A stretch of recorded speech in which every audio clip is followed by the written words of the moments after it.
Assalamualaikum warahmatullahi wabarakatuh. Izin memperkenalkan diri, saya Arini Apriliani dengan NPM 21141311047. Saya alumnus dari SMA Negeri 1 Kota Agung, Kecamatan Kota Agung, Kabupaten Takamus, Provinsi Lampung. Hobi saya adalah bernyanyi. Apa alasan saya memilih program studi agribisnis? Alasannya karena saya ingin menjadi seorang pembisnis dan saya juga melihat peluang yang sangat besar di bidang pertanian hingga saat ini. Di sini saya akan membahas sedikit materi ataupun mereview materi mengenai sejarah dan kebijakan pemerintah yang menyertai eksistensi bahasa Indonesia. Sejarah bahasa Indonesia. Bahasa Indonesia berawal dari bahasa Melayu. Kenapa bahasa Melayu? Karena bahasa Melayu sudah digunakan sejak zaman dahulu di wilayah Nusantara maupun di wilayah Asia Tenggara sebagai bahasa perhubungan atau lingua franca. Hal ini dipertegas oleh banyak ditemukannya prasasti-prasasti yang bertuliskan huruf pranagari dengan bahasa Melayu ataupun bahasa Sanskerta di wilayah Indonesia. Sejak zaman kerajaan Sriwijaya sendiri, bahasa Melayu sudah dipergunakan sebagai bahasa pendidikan agama Buddha, juga sebagai pemersatu antar suku dan juga di bidang perdagangan, baik antar pedagang di wilayah Nusantara ataupun dengan pedagang dari luar wilayah Nusantara. Bahasa Melayu yang dipakai di Nusantara makin berkembang dan bertambah kukuh keberadaannya. Dengan berbagai pengaruh corak budaya daerah, bahasa Melayu menyerap kosakata dari berbagai bahasa, yang diantaranya ada bahasa Sanskerta, bahasa Persia, bahasa Arab, dan bahasa-bahasa Eropa. Hal inilah yang memunculkan dan menjadikan bahasa Indonesia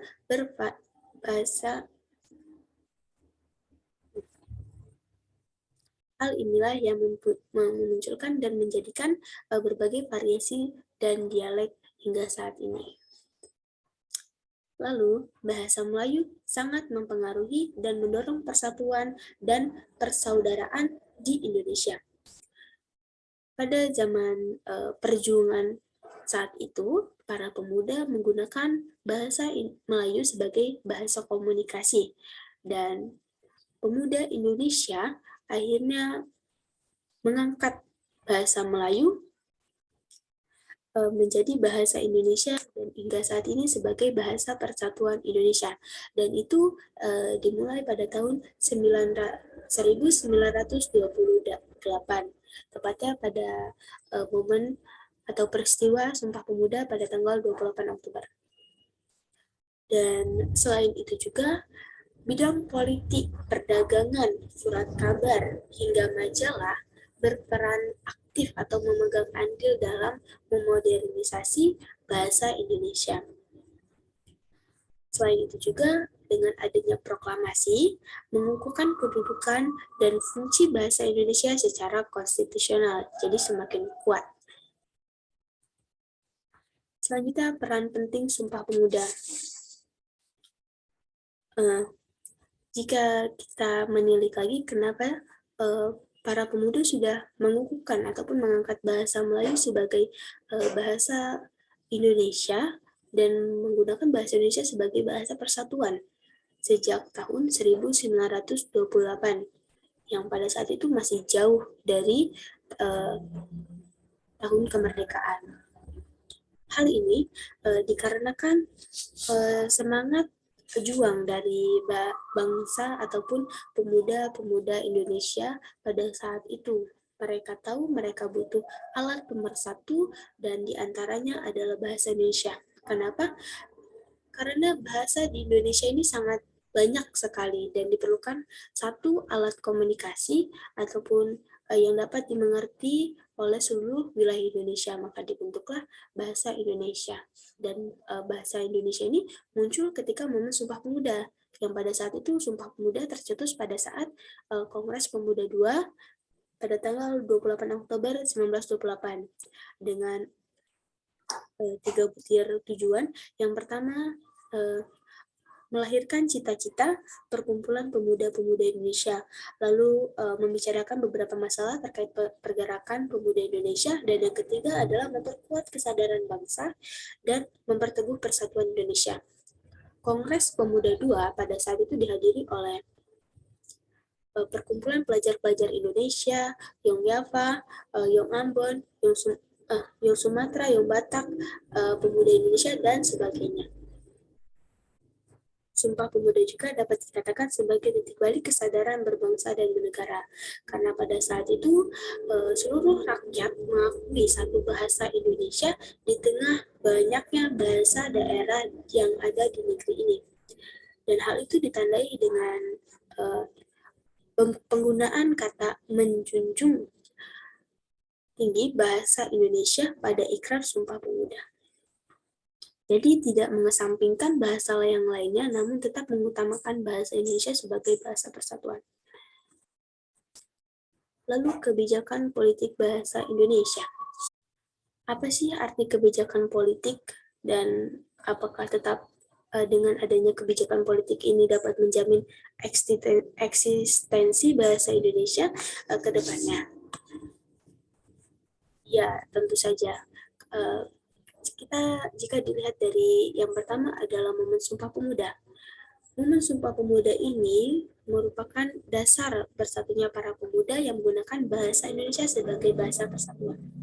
Lalu setelah momen itu hadir Kongres Bahasa Satu yang telah memberikan dampak baik di bidang politik ataupun di bidang lainnya, atau pendidikan katakan. Di bidang politik itu memakai bahasa Indonesia di setiap rapat.